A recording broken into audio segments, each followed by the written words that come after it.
Quand j'étais jeune chrétien puis que je lisais la Bible, j'avais souvent l'impression que l'Ancien Testament me présentait un Dieu différent de celui du Nouveau Testament. J'en étais presque venu à croire personnellement qu'il y avait un Dieu de l'Ancien Testament puis un Dieu du Nouveau Testament.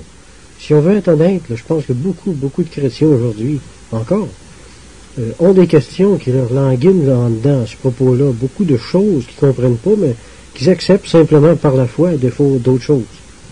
On ne veut pas que les autres pensent qu'on est incrédule, on ne veut pas passer pour des gens qui mettent la Bible en doute. Ça fait qu'on accepte tout ça sans en parler à personne, bien souvent. Honnêtement, je pense qu'on a tous, à un moment ou à un autre de notre vie chrétienne, éprouvé certaines difficultés à concilier les deux images de Dieu qui nous étaient présentées dans l'Ancien Testament et dans le Nouveau. Dieu ne change pas, nous dit l'apôtre Jacques. D'un autre côté, on n'est pas idiot non plus. On voit bien que certaines paroles ou certaines actions que Dieu a posées sous l'Ancien Testament semblent entrer en conflit ou en contradiction quand on les compare avec le caractère de Jésus-Christ, qui est l'image même du caractère de Dieu, nous dit ailleurs l'Écriture. Alors j'ai fait ce message-là pour tâcher d'expliquer un peu pourquoi on remarque des différences dans le caractère de Dieu quand on compare les deux testaments. Dans Jacques 1, 16, 17, ça dit « Ne vous y trompez pas, mes frères bien-aimés, toute grâce excellente et tout don parfait descendent d'en haut, du Père des Lumières, chez lequel il n'y a ni changement, ni ombre de variation. » Bon. Le fait que Dieu ne change pas, comme nous dit Jacques, ça veut dire simplement, d'une part, que Dieu est toujours aussi saint sous la Nouvelle Alliance qu'il l'était sous l'Ancienne. D'accord jusque-là? Il faut aussi se rappeler que Dieu était également un Dieu d'amour sous l'Ancienne Alliance, même si cette vérité-là était voilée par la loi. Quand on lit le Deutéronome, par exemple, on réalise que la loi, c'était quelque chose de très menaçant. L'état d'esprit engendré par la crainte de Dieu avait pour ministère de préparer lentement le peuple de Dieu, à aspirer à avoir une meilleure relation avec Dieu. Le but de l'Ancien Testament n'était pas de révéler l'amour de Dieu, mais principalement celui d'inculquer à l'homme la notion du péché, puis de lui faire sentir sa culpabilité devant Dieu, de façon à ce qu'il apprécie mieux, plus tard, sa grâce.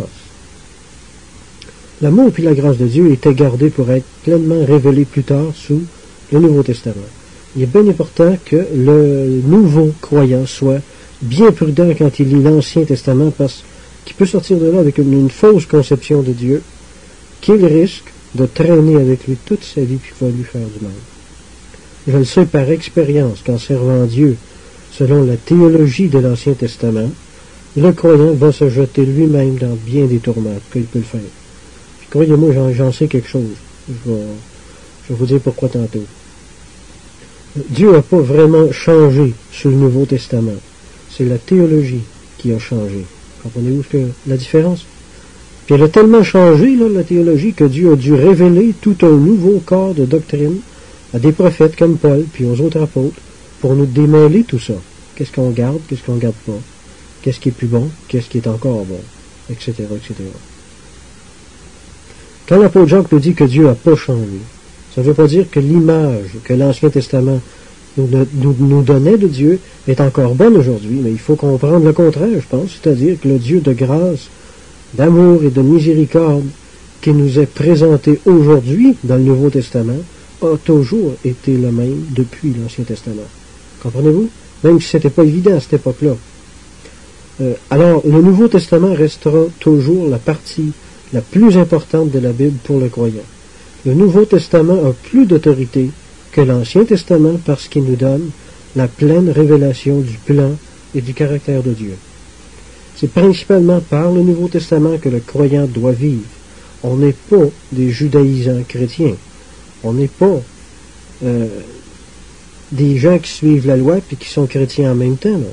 Comprenez-vous ce que je veux dire en disant judaïsants chrétiens? On n'est pas des judaïsants chrétiens, on est des chrétiens, point final. Si vous arrive d'éprouver de la confusion entre ce que l'Ancien Testament dit, puisque vous lisez dans le Nouveau Testament, bien, votre choix est très simple. Vous êtes un croyant de la Nouvelle Alliance, alors attachez-vous à ce que le Nouveau Testament vous dit. Si vous ne comprenez pas, acceptez seulement par la foi les révélations du Nouveau Testament, même si vous avez de la difficulté à comprendre pourquoi elles sont différentes de celles de l'Ancien Testament, et vous allez vivre bien plus heureux et bien moins mêlé. Quand Jacques a dit « ne vous y trompez pas » au début de son texte maintenant, à propos de quoi il ne faut pas nous tromper? Mais premièrement, à propos des dispositions bienveillantes de Dieu envers ses enfants. Dieu est amour. Dieu n'est pas le Dieu qui tend des pièges à ses enfants, juste pour voir s'ils vont rester fidèles, comme on le voyait si souvent sous l'Ancienne Alliance.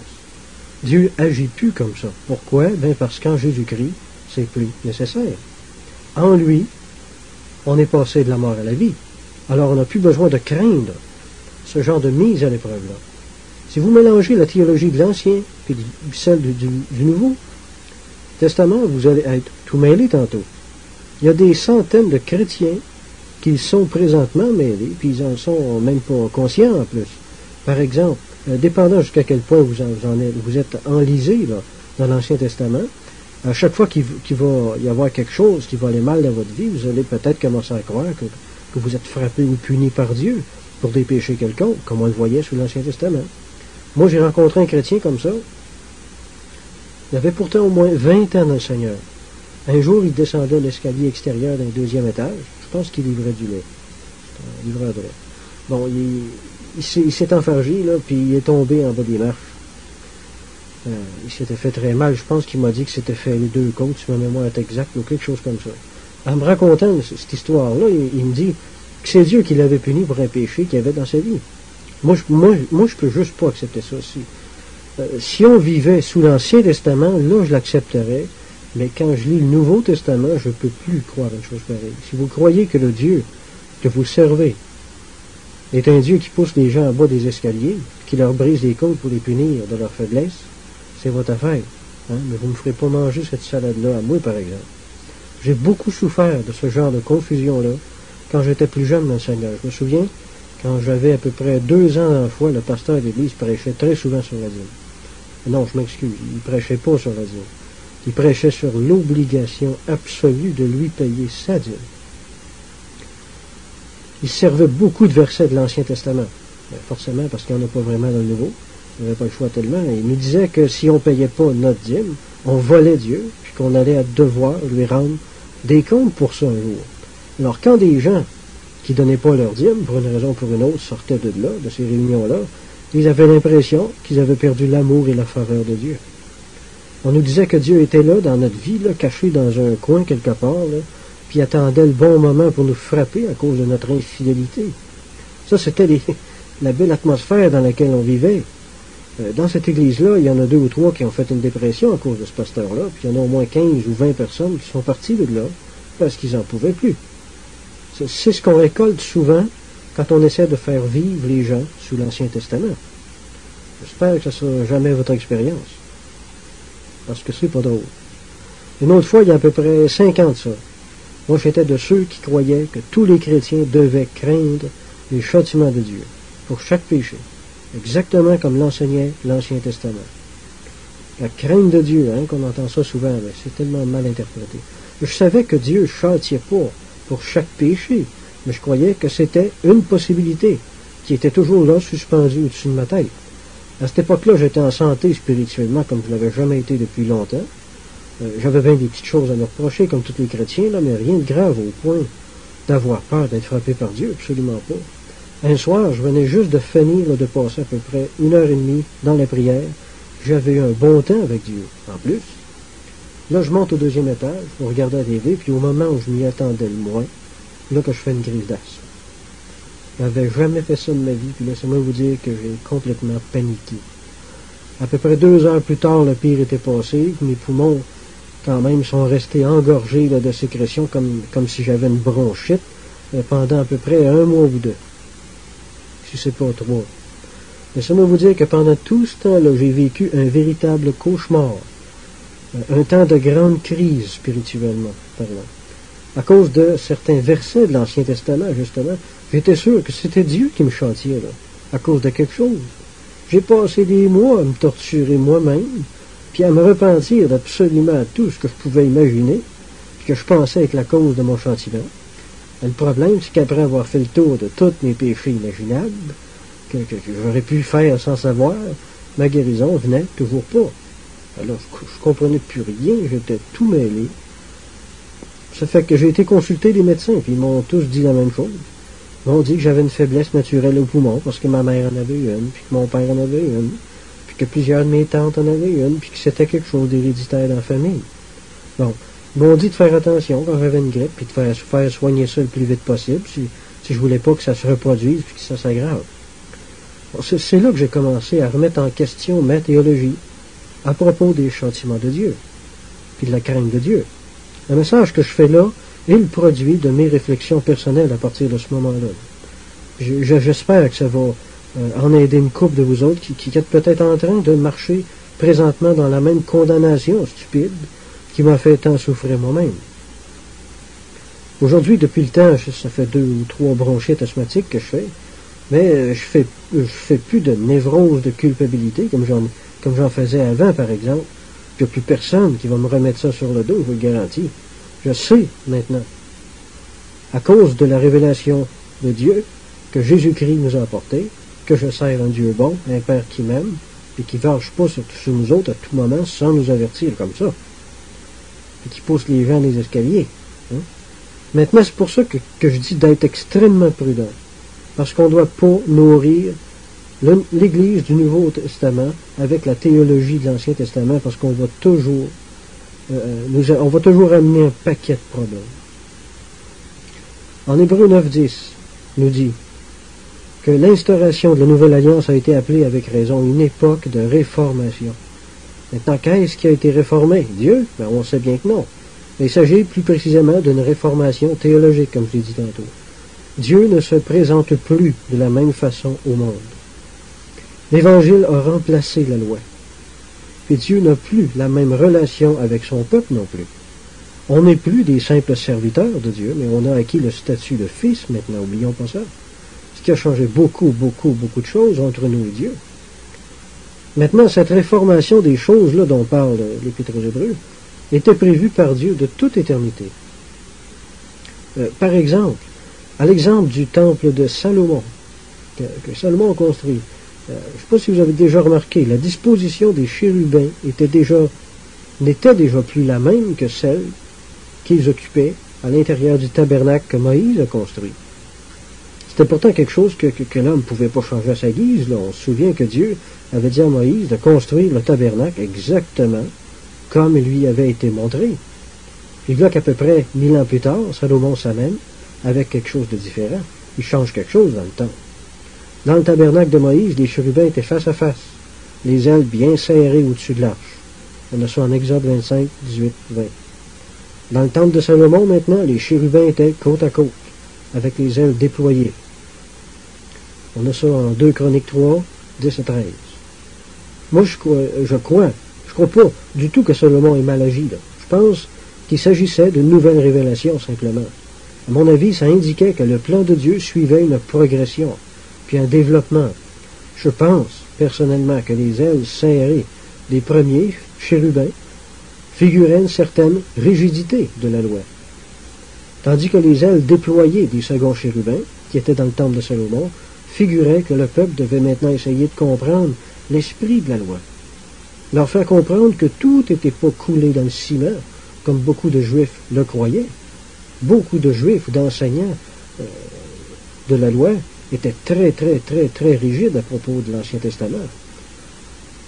Mais c'était plus comme ça. Dieu voulait amener un peu plus de gloire, un peu plus de maniabilité, là, puis de joie. Dieu voulait peut-être montrer au peuple qu'il y avait plus de liberté et de joie à le servir, qu'il croyait.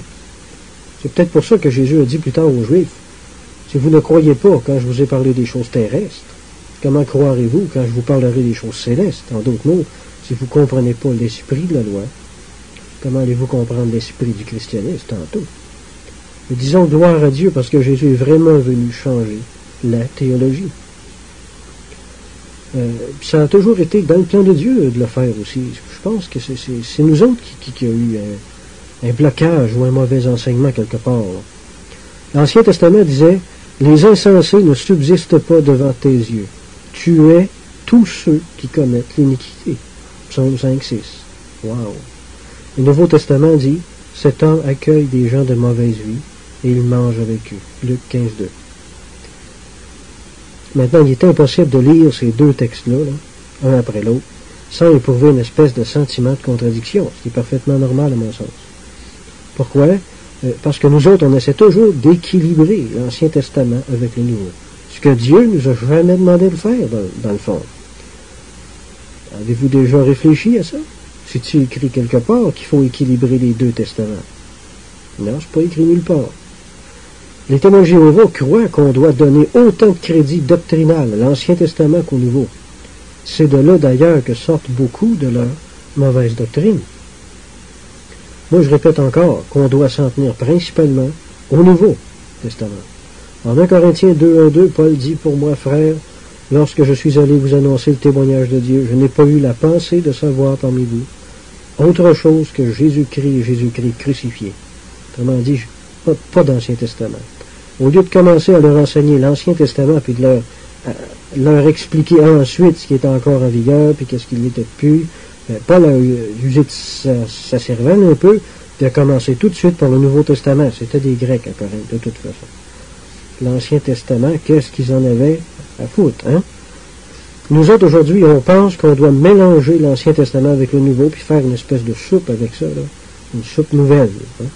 Mais Dieu ne nous a jamais demandé ça. La révélation ancienne a carrément et simplement été remplacée par la révélation nouvelle. L'auteur de l'Épître aux Hébreux dit clairement, en effet, si la première alliance avait été sans défaut, il n'aurait pas été question de la remplacer par une seconde. Hébreux 8:7. Hébreux 8:8 maintenant dit aussi, voici les jours viennent, dit le Seigneur, où je ferai avec la maison d'Israël une alliance nouvelle. Hébreux 8:13 dit, en disant une alliance nouvelle, il a déclaré la première ancienne. Or, ce qui est ancien, ce qui a vieilli, est près de disparaître.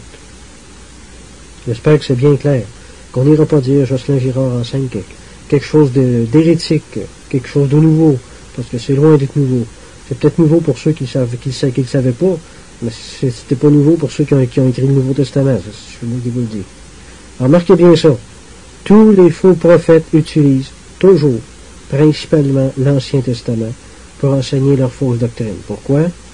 Parce que le Nouveau Testament est beaucoup plus clair à comprendre, tandis que l'Ancien Testament contient une multitude de versets voilés qui sont capables de tordre facilement.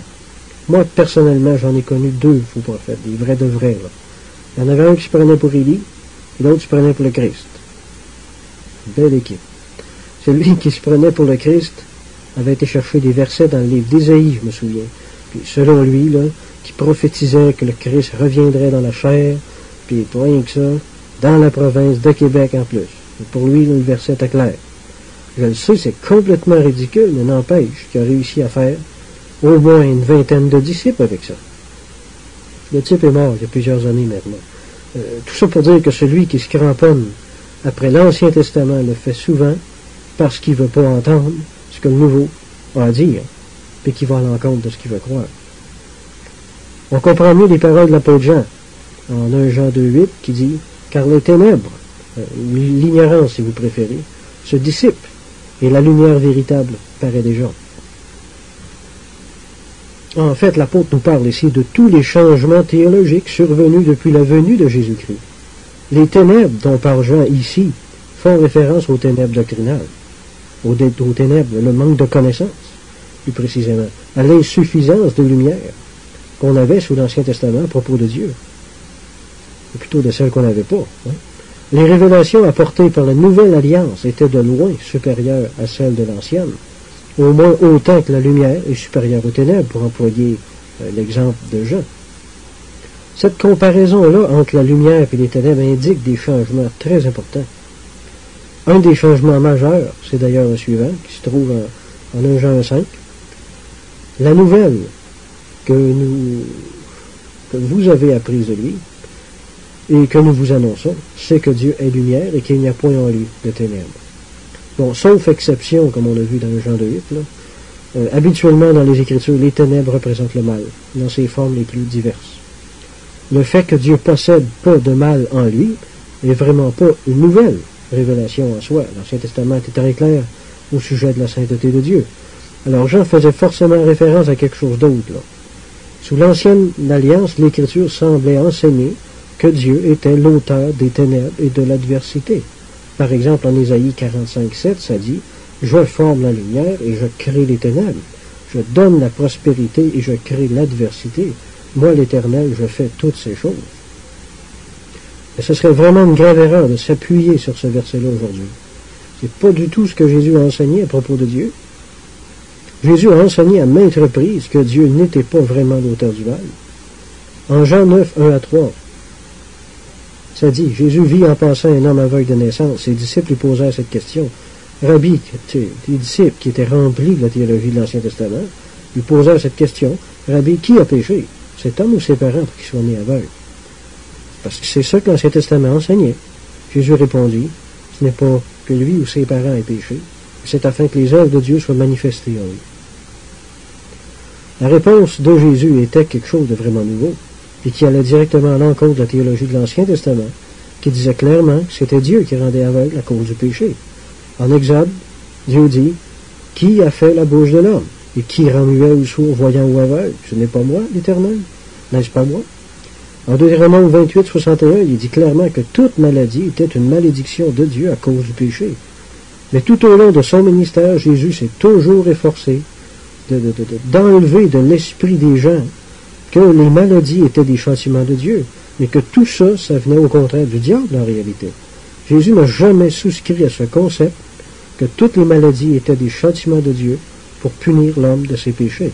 Lisez les évangiles attentivement, vous allez voir. Sous l'Ancien Testament, on croyait également que les gens riches étaient plus justes que les pauvres, puis que les pauvres étaient plus pécheurs parce qu'ils étaient moins bénis. Plusieurs chefs religieux croyaient que les pauvres étaient spirituellement inférieurs, puis que Dieu ne les bénissait pas parce qu'ils vivaient dans le péché à quelque part, qu'on ne savait pas, mais que Dieu voyait. Mais Jésus est venu, puis il a prononcé cette parole-là. « Heureux vous qui êtes pauvres. » Wow! Luc 6:20. En d'autres mots, vous êtes bénis. Dieu vous aime et votre pauvreté n'est pas une malédiction de Dieu. Alors c'était très différent de l'enseignement de l'Ancien Testament. En suivant cette ligne de pensée-là, Jésus aurait très bien pu dire aussi quelque chose comme « Heureux vous qui êtes malades maintenant. » Hein? Pourquoi? Eh bien, parce que vous allez avoir un corps glorieux pour l'éternité. Comprenez-vous? Jésus est venu lever la malédiction qui pesait sur son peuple à cause du péché. C'est en Galates 3:13 où ça dit que Christ nous a rachetés de la malédiction de la loi, étant devenu malédiction pour nous. Alors les questions de la pauvreté, puis de la maladie, puis des malheurs, puis des tribulations, ça vient pas de Dieu. Ça ne vient plus de Dieu. C'est une malédiction qui a été levée. Un des rares textes du Nouveau Testament qui paraît sembler être une exception à ça se trouve en Jean 5:14 où Jésus dit à un homme qui avait été guéri de paralysie, « Voici tu as été guéri, ne pêche plus de peur qu'il ne t'arrive quelque chose de pire. » Mais on ne doit pas conclure trop vite que Jésus voulait dire que sa maladie avait été due à un châtiment de Dieu. Ça ne dit pas ça, à nulle part. On en déduit ça, mais ça ne dit pas ça. Alors, à mon avis, Jésus parlait plutôt et simplement des conséquences naturelles qui se rattachaient à son péché, puis on ne sait pas c'est quoi, là. Rappelons-nous qu'en Luc 13:10-16, Jésus nous dit que l'infirmité n'était pas l'œuvre de Dieu, mais de Satan, la femme qui était courbée, là. Jésus a très souvent dit que la maladie était due à une activité satanique. Jésus a dit lui-même, « Le voleur ne vient que pour dérober, égorger et détruire. Je suis venu afin que les brebis aient la vie et qu'elle l'ait en abondance. » En Jean 10:10. On peut lire aussi Acte 10:38. Vous savez comment Dieu a oint du Saint-Esprit et de force Jésus de Nazareth, qui allait de lieu en lieu faisant du bien et guérissant tous ceux qui étaient sous l'empire du diable, car Dieu était avec lui. Vous pourrez lire aussi Luc 9:1 et Luc 11:14. Il y en a une multitude de versets comme ça. C'est pas Dieu qui frappe les hommes, il ne fait que le permettre dans certaines conditions. Si l'Ancien Testament dit que Dieu est l'auteur de ces choses-là, le Nouveau Testament souligne que ceux qui ont acquis en Christ le statut de fils, par leur justification, ont été libérés de cette crainte qui leur faisait s'imaginer qu'ils étaient frappés par Dieu quand ils devenaient malades ou pauvres, par exemple. Je crois que c'est une excellente nouvelle. Que l'Évangile, je crois que c'est une bonne nouvelle, pas pour rien. Entre autres à cause de ça aussi. Bon, en 2 Samuel 24:1, ça dit « La colère de l'Éternel s'enflamma de nouveau contre Israël, et il, Dieu, excita David contre eux en disant « Va faire le dénombrement ». Pourtant, en Jacques 1:13-17, ça dit que Dieu ne tente lui-même personne. On se gratte la tête quand on lit ces deux versets-là, un à la suite de l'autre. On voit ici encore un changement théologique. Simplement, il faut accepter ça, que ça l'a changé. Maintenant, il y a une place pour la crainte de Dieu, même sous le Nouveau Testament. Je ne dis pas le contraire. Mais elle n'est pas pour n'importe qui. Elle n'est pas pour tout le monde. Elle n'est pas pour tous les chrétiens. Hébreux 12:18-29 nous dit, c'est un long texte, mais je crois qu'il faut le lire. Il faut le lire tout. Vous allez comprendre mieux. Vous ne vous êtes pas approchés d'une montagne qu'on pouvait toucher et qui était embrasée par le feu, ni de la nuée, ni des ténèbres, ni de la tempête, ni du retentissement de la trompette, ni du bruit des paroles, tels que ceux qui l'entendirent demandèrent qu'il ne leur en soit pas adressé une de plus. Car ils ne supportaient pas cette déclaration, même si une bête touche la montagne, elle sera lapidée. Autrement dit, il était mort de peur. Et ce spectacle était si terrible que Moïse dit « Je suis épouvanté et tout tremblant ». Mais vous, chrétiens du Nouveau Testament, vous êtes approchés de la montagne de Sion, de la cité du Dieu vivant, de la Jérusalem céleste, les myriades qui forment le cœur des anges, de l'assemblée des premiers-nés inscrits dans les cieux, du juge qui est le Dieu de tous, des esprits des justes parvenus à la perfection, de Jésus qui est le médiateur de la nouvelle alliance, et du sang de l'aspersion qui parle mieux que celui d'Abel. Gardez-vous de refuser d'entendre celui qui parle, car si ceux qui refusèrent d'entendre, sous l'Ancien Testament, celui qui publiait des oracles sur la terre, n'ont pas échappé, combien moins échapperons-nous, chrétiens de la Nouvelle Alliance, si nous nous détournons de celui qui parle du haut des cieux, lui dont la voix ébranla alors la terre. C'est pourquoi, recevant un royaume inébranlable, montrons notre reconnaissance en rendant à Dieu un culte qui lui soit agréable avec piété et avec crainte. Car notre Dieu est aussi un feu dévorant. Bon, j'explique tout ça. Les croyants jouissent tous de la grâce de Dieu, puis ils ont tous part au Saint-Esprit. Ils appartiennent à l'Église, puis ils possèdent une connaissance de Dieu que les patriarches et les gens de l'Ancien Testament, puis même les prophètes, ne possédaient même pas. Celui qui possède une plus grande lumière se voit attribuer automatiquement une plus grande responsabilité. On sait tout ça. La crainte de Dieu redouble donc de raison d'être pour le croyant rebelle. Je dis bien le croyant rebelle. Sous l'Ancienne Alliance, les Hébreux dans le désert ont eu l'immense privilège que Dieu ait fait d'eux autres son peuple. Mais sous le Nouveau Testament, Dieu nous accorde un privilège encore plus grand, celui de devenir ses enfants. Alors si on méprise ce grand honneur par une conduite indigne puis une attitude ingrate, impudente et coupable et rebelle, on va sûrement avoir bien plus de raisons de craindre Dieu qu'avant. C'est pour ça que la crainte de Dieu est quelquefois reprise par certains écrivains du Nouveau Testament. Mais si on n'est pas rebelle, si on pratique la confession, puis qu'on sert Dieu par amour et par reconnaissance, la crainte de Dieu n'a plus de raison d'être dans notre vie. Il faut simplement comprendre qu'être libre de la crainte ne veut pas dire qu'on est libre de pécher, c'est tout.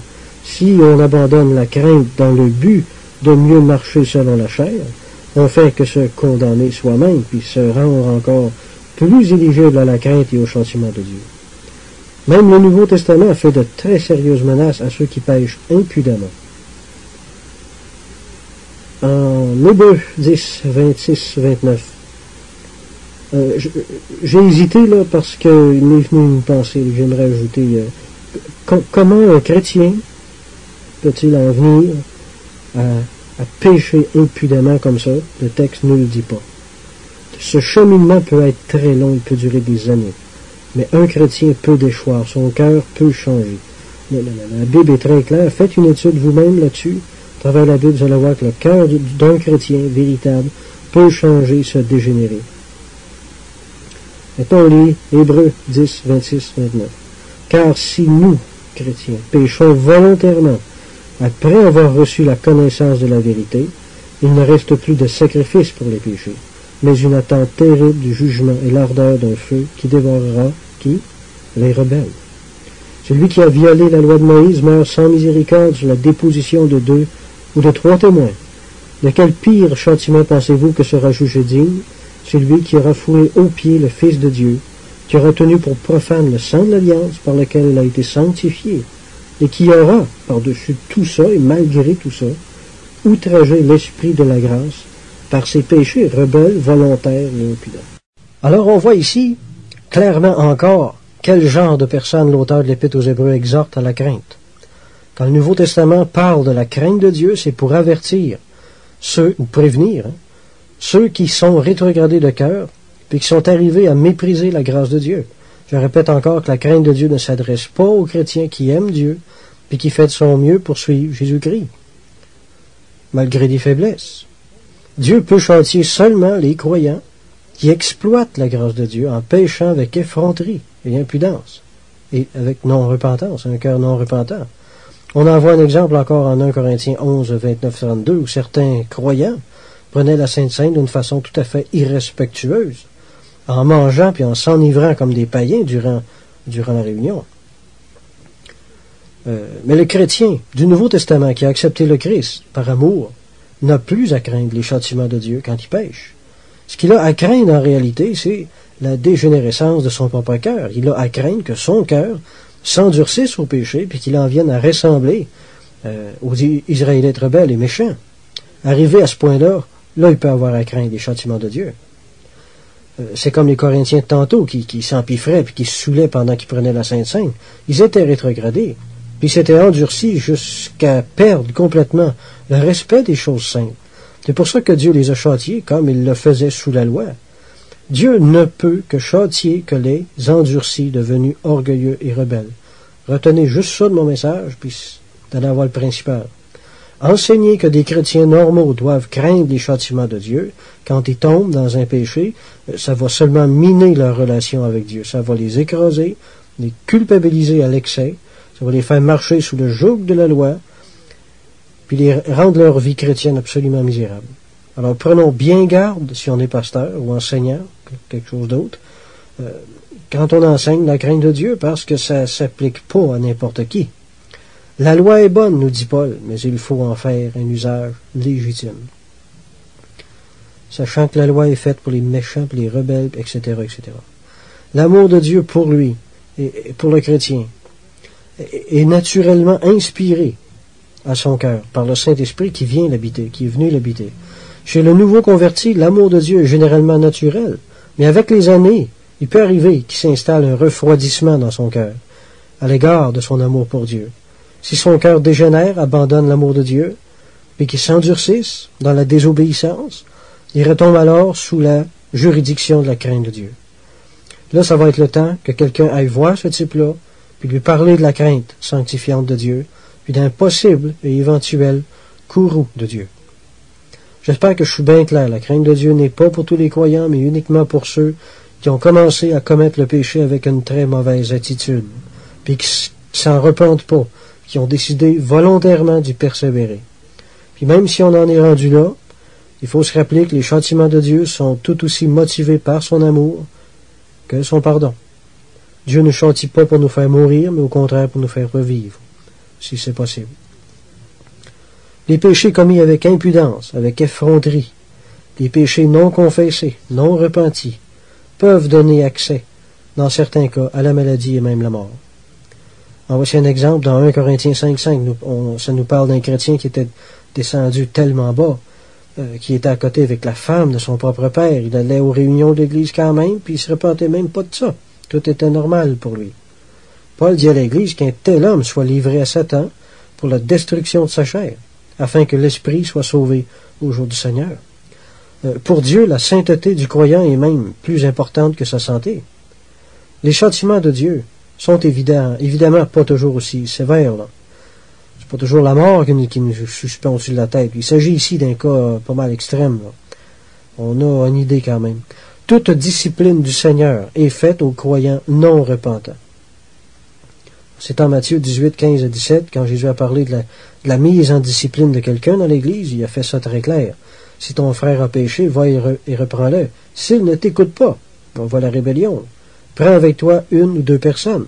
S'il refuse de les écouter, on voit encore la rébellion. Dis-le à l'Église.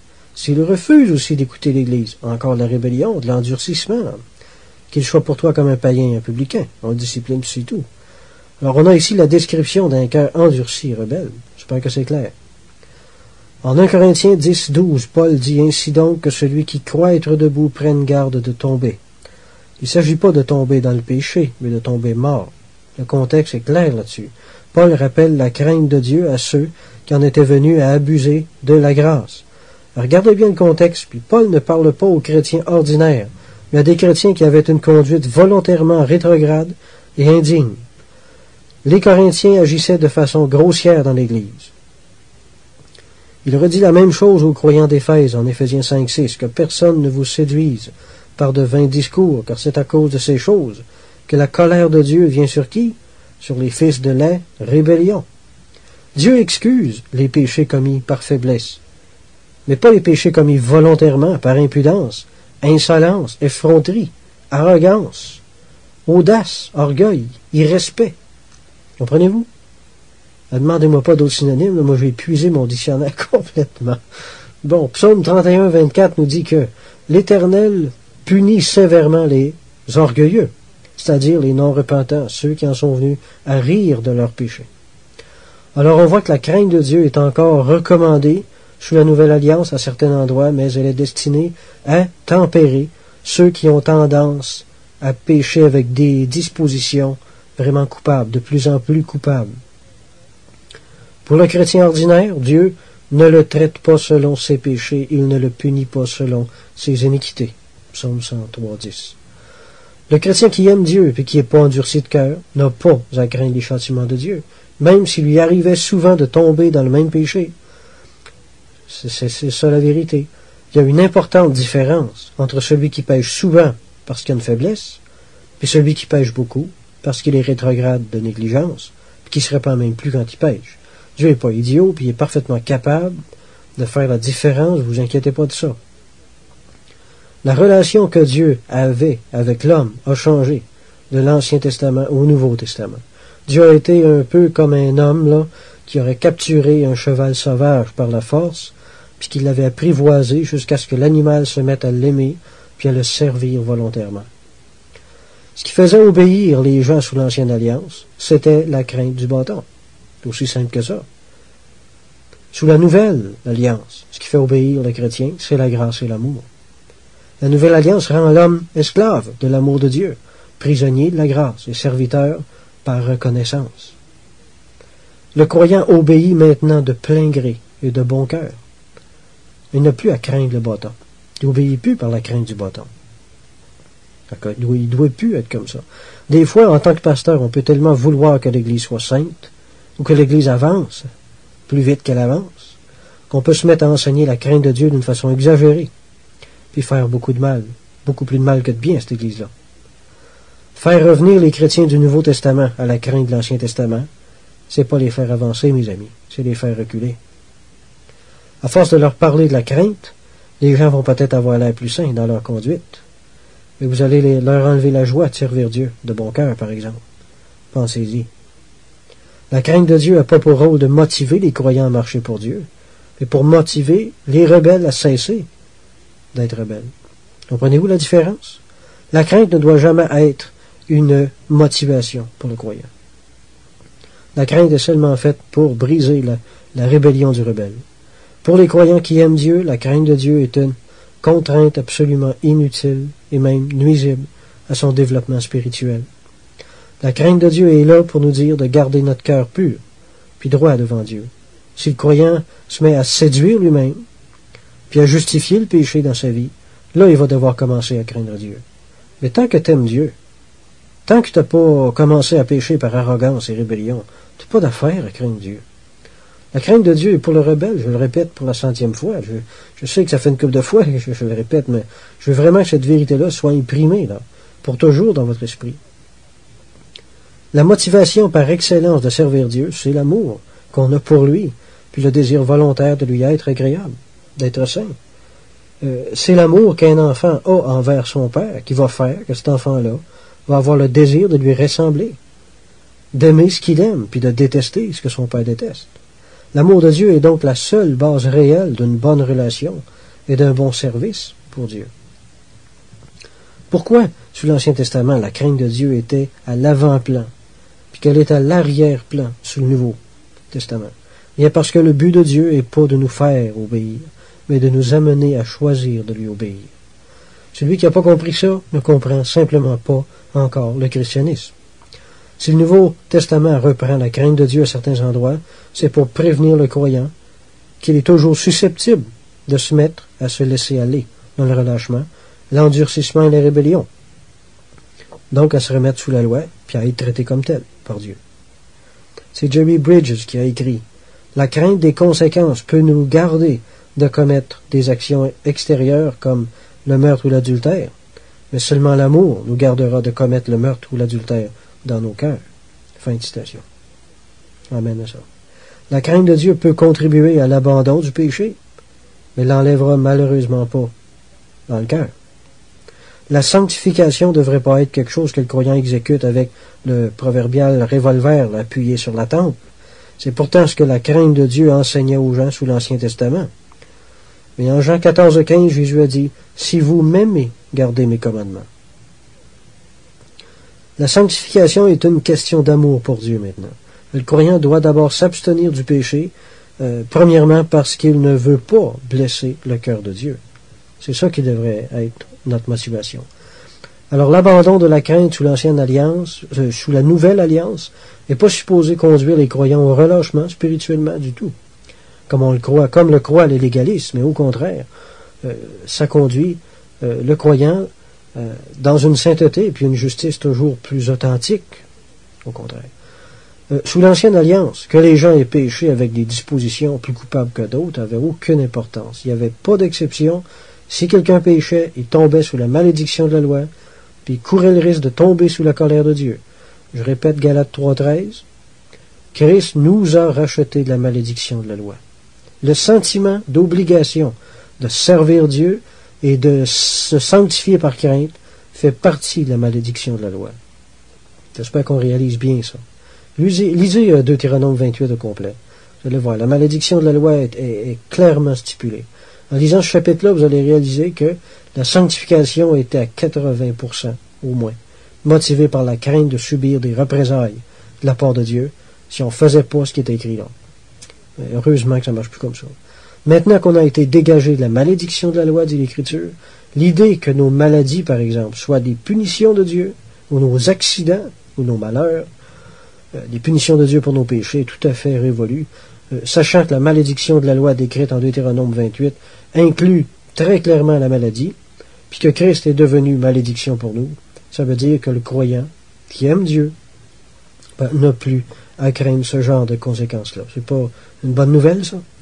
En Romains 6,7, Paul a écrit « Mais grâce soit rendue à Dieu de ce qu'après avoir été esclave du péché, vous avez obéi de cœur à la règle de doctrine dans laquelle vous avez été instruit. » Celui qui obéit de cœur a forcément abandonné l'obéissance par la crainte, parce que les deux peuvent simplement pas fonctionner ensemble. Quand je vous dis d'abandonner la crainte, je vous dis pas de pécher sans crainte.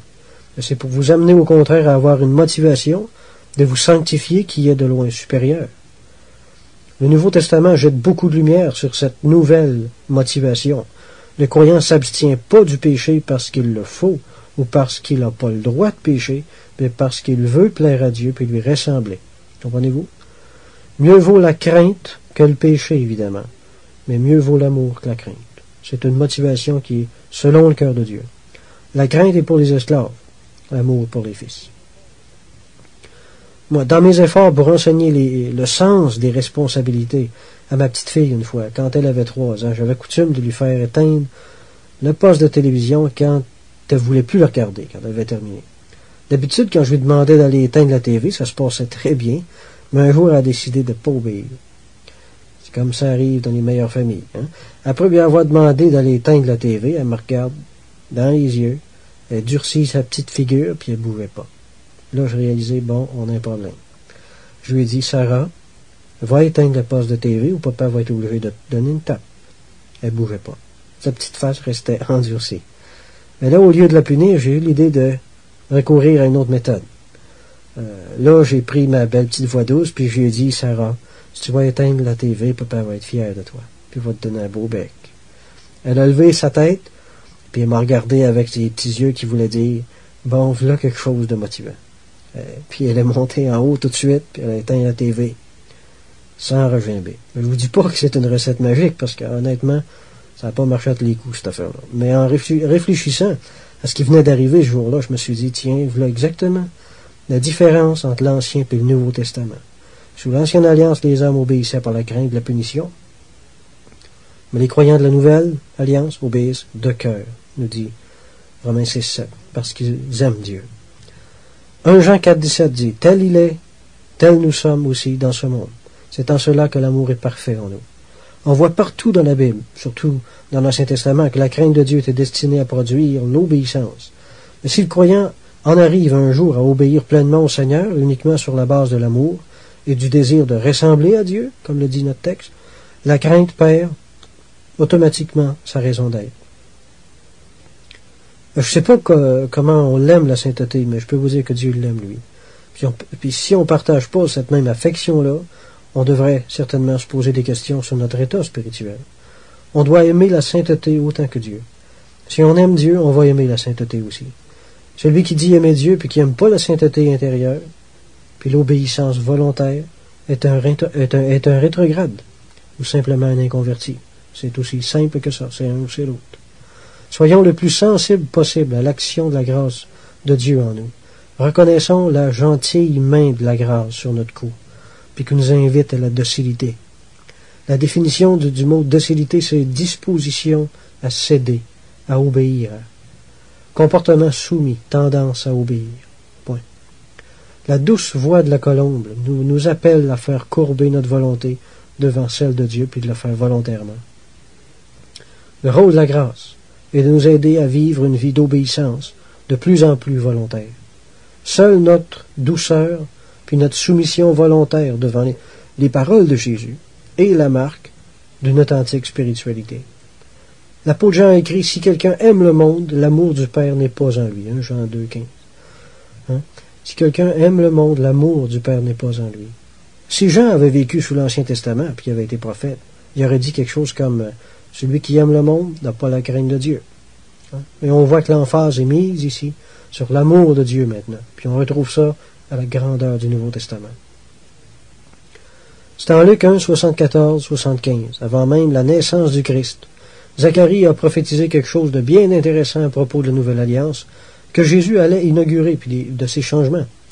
Il a prophétisé que le Christ allait, je cite, nous permettre de servir Dieu sans crainte, en marchant devant lui dans la sainteté et dans la justice tous les jours de notre vie. Marquez les mots sans crainte. Est-ce que le chrétien qui aime le Seigneur, je dis bien qui aime le Seigneur, doit abandonner la crainte de Dieu? Sûr que oui. En fait, s'il aime Dieu, il l'a déjà abandonné en réalité. Réalisez-vous ça? Les croyants ne doivent pas abandonner la crainte de Dieu dans le but de mieux pouvoir se relâcher, c'est évident, mais dans le but de mieux obéir, de donner une meilleure qualité à notre obéissance. Obéir d'une façon qui soit encore plus agréable à Dieu. Bon, admettons que vous êtes parent, là, puis que vous demandiez à votre petit gars de 10 ans là, de sortir les poubelles. Aimeriez-vous mieux qu'il le fasse parce qu'il veut vous faire plaisir ou parce qu'il a peur des conséquences que vous pouvez lui donner s'il refusait de le faire? On voit souvent ça dans les familles où les pères sont trop autoritaires. Les enfants leur obéissent, mais seulement en surface. Si Dieu a remplacé l'ancienne alliance par une nouvelle, c'était parce que la première n'était pas parfaite, nous dit l'Écriture. C'est pour ça que l'apôtre Jean a écrit que celui qui craint n'est pas parfait dans l'amour. En fait, c'est la relation que l'homme entretenait avec Dieu qui était pas parfaite. Mais la nouvelle alliance est venue changer ça en nous. Dans une large mesure, la crainte empêche d'aimer. Réalisez-vous ça. La crainte entrave l'amour. Plus il y a de crainte, moins il y a d'amour. Puis plus il y a d'amour, moins il y a de crainte. C'est mathématique. Les croyants sont trop souvent culpabilisés dans les églises par des exhortations maladroites. Ou alors ils se culpabilisent eux-mêmes parce qu'ils ont une vision de Dieu qui correspond plus à celle de l'Ancien Testament qu'au Nouveau. L'amour que Dieu nous porte maintenant en Jésus-Christ va agir comme un baume sur la blessure morale de cette crainte culpabilisante-là qu'on nous a fait peut-être subir dans le passé. Quand un enseignant quelconque veut faire passer une doctrine qui sort de l'Ancien Testament à son Église, il cite toujours cette parole-là de Jésus. Je ne suis pas venu abolir la loi. Hein? Ben, on oublie souvent de citer la suite du verset qui dit « Pas venu pour abolir, mais pour accomplir ». Puis Jésus a dit plus tard sur la croix que tout était maintenant accompli. Oui, il y a beaucoup de choses édifiantes et instructives dans l'Ancien Testament, mais je pense qu'il faut d'abord être affermi par la grâce qui est en Jésus-Christ avant de pouvoir discerner les choses qu'on doit garder puis qu'est-ce qu'on doit carrément rejeter. En Matthieu 5, 38-39, Jésus a dit « Vous avez appris qu'il a été dit, mais moi, je vous dis autre chose. Hein? » C'est ma conviction profonde qu'un nouveau converti ne devrait même pas lire l'Ancien Testament avant 3 ou 4 ans de vie chrétienne, puis encore.